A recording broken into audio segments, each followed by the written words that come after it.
कह रहे थे कि डेट पर डेट आगे बढ़ रहा है, जो पैसा बन रहा है वो आगे डेट बन जाएगा, साल भर का आगे डेट बन जाएगा, आपका और बढ़ेगा पैसा, जब मिलेगा पैसा तो आपका पैसा मिल जाएगा। तो इस तरह एजेंट कह करके पब्लिक को भरमा रहे हैं, संतुष्टि दे रहे हैं कि आराम से पड़े रहे। लेकिन ये तो नहीं कह रहे हैं, कोई एजेंट ये नहीं कह रहा है कि हाँ पैसा नहीं मिलेगा। लेकिन एजेंट भी इस बात को जान गए हैं कि अब सहारा पैसा नहीं देगा। तो नहीं देगा तो जब एजेंट जान गए ना, जिस दिन पब्लिक जान गई कि ये पैसा नहीं मिलेगा उस दिन एजेंट के ऊपर आफत पड़ेगी। जो दबाव डालने वाला है, लेने वाला है, वो सीधे से नहीं तो टेढ़े से लेगा।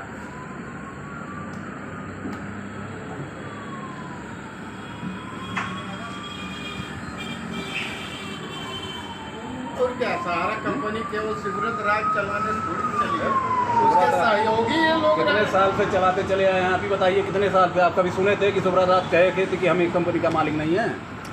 फिलहाल उन्होंने एफिडेविट लगा दिया पूरे हाई कोर्टों में कि मैं किसी भी कंपनी में कोई काम, मैं कोई वारिस। तो लगाए तो पहले से क्यों नहीं लगाए? जब शुरू किए तभी क्यों नहीं लगाए?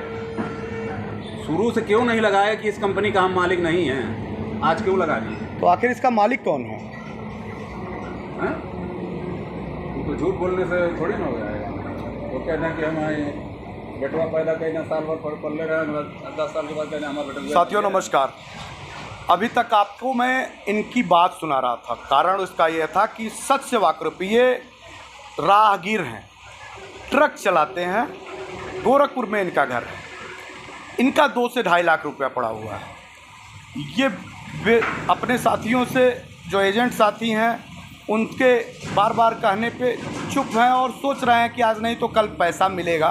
लेकिन मन में आक्रोश और चेहरे का भाव भंगिमा देख के महसूस हो जा रहा है कि आफत एजेंटों के ऊपर आने वाली। निश्चित तौर पे सुब्रत राय ने जो किया है वो देश के 12 लाख कार्यकर्ताओं के जान के ऊपर आफत आ पड़ी है। देश में हालात गृह युद्ध जैसे होने वाले हैं। ये एक व्यक्ति की बात दिखा रहा हूँ मैं। आप सब सोचिए कि देश में लोगों की क्या हालात होंगी, चर्चाएं क्या होंगी। इसी बात का डर था।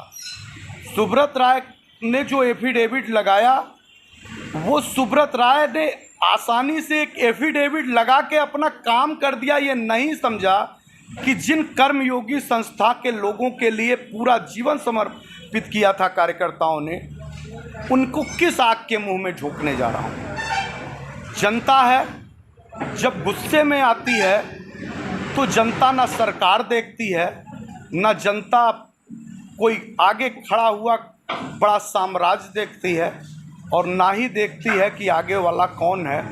वो जब क्रोध में आती है तो समूल नाश कर देती है, बर्बाद कर देती है। और यकीन मानिए कि जब ये घटनाक्रम, जिस दिन आभास हुआ जनता को, सड़कों पे जनता आ गई और जनता ने ये पूरी तरह से मान लिया कि अब मेरा पैसा डूबने वाला है, तो इस हिंदुस्तान की सरकार को भी पसीने छूट जाएंगे। सुब्रत राय और सरकार दोनों को स्पष्ट चेतावनी है। अभी सरकार के पास भी समय है और सुब्रत राय के पास भी समय है। दोनों एक बीच का रास्ता निकाले, अन्यथा देश में हालात बद से बदतर होंगे तो जिम्मेदार सरकार होगी। दोष किसी कार्यकर्ता, जमाकर्ता और किसी पब्लिक को मत दीजिए। ऑल इंडिया जन आंदोलन संघर्ष न्याय मोर्चा 28 तारीख को इस देश में देशव्यापी आंदोलन कर रहे हैं। लाखों लोग इकट्ठा हो रहे हैं, सहारा का शहर घेर के राष्ट्रगान करने जा रहे हैं। विश्व रिकॉर्ड एक बार सुब्रत राय ने लाखों लोगों को खड़ा करके बनाया था और देश को लूट लिया। उन्हीं देश के लोग अब सुब्रत राय के घर के सामने लाखों लोग खड़ा होकर अपना पैसा मांगेंगे, और वो जगह होगी लखनऊ का गोमती नगर का सहारा शहर।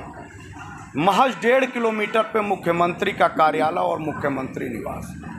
योगी आदित्यनाथ जी, आप उत्तर प्रदेश के मुख्यमंत्री हैं। उत्तर प्रदेश की सरजमी में लखनऊ से आपके नाक के नीचे 1.5 किलोमीटर पे देश का महाभ्रष्टाचारी बैठा है, ठगा बैठा है। इसने देश के लोगों को लूटा है, गरीबों के आसियानों पे, झोपड़ियों पे आपका बुलडोजर चलता है। योगी आदित्यनाथ जी, आपके 1.5 किलोमीटर नाक के नीचे बैठा सुब्रत राय का वो बड़ा अवैध महल 28 को हमारे साथ बुलडोजर लेके गिरेगा कि हम लोग गिराएंगे, इसका निर्णय आप करिएगा। रास्ता और विकल्प दोनों सरकार और सुब्रत राय के हाथ में है। देश के जमाकर्ताओं की तो बात छोड़ दीजिए, खास तौर पे कार्यकर्ताओं से मैं कहना चाहता हूँ, एजेंट साथियों से, आपने इनका, ये साथी हैं, राहगीर हैं, राह चलते मिल गए हैं, इनका पैसा है, एक गुस्सा इनका दिखाई दे रहा है कि आफत आने वाली है। आप कहीं ऐसा ना हो कि हर गांव, हर गली मोहल्लों में लोग सड़कों पे अपने पैसे के लिए किसी एजेंट साथी को खोजते हुए उनकी गाड़ियां रखवाना शुरू करें, उनको भद्दी गालियां देनी शुरू करें, उनके साथ मारपीट करना शुरू करें, उनके साथ अभद्र व्यवहार शुरू हो। इससे पहले अपने निवेशकों के साथ होइए, निवेशकों के हक की लड़ाई लड़ने आगे आइए, अन्यथा जो आपकी मर्जी है। हमारा काम सिर्फ आपको सही रास्ता और सही दिशा देना है। मैं अभय देव शुक्ला, ऑल इंडिया जन आंदोलन संघर्ष न्याय मोर्चा का राष्ट्रीय अध्यक्ष, कार्यकर्ताओं और जमाकर्ताओं के बीच में द्वंद्व नहीं होने देना चाहता, युद्ध नहीं होने देना चाहता। सरकार की जिम्मेदारी है, सरकार देखे। चलिए और सरकार से और सुब्रत राय से राष्ट्रगान करते हुए देश के गरीबों का पैसा मांग लिया जाए। नमस्कार, जय हिंद, जय भारत।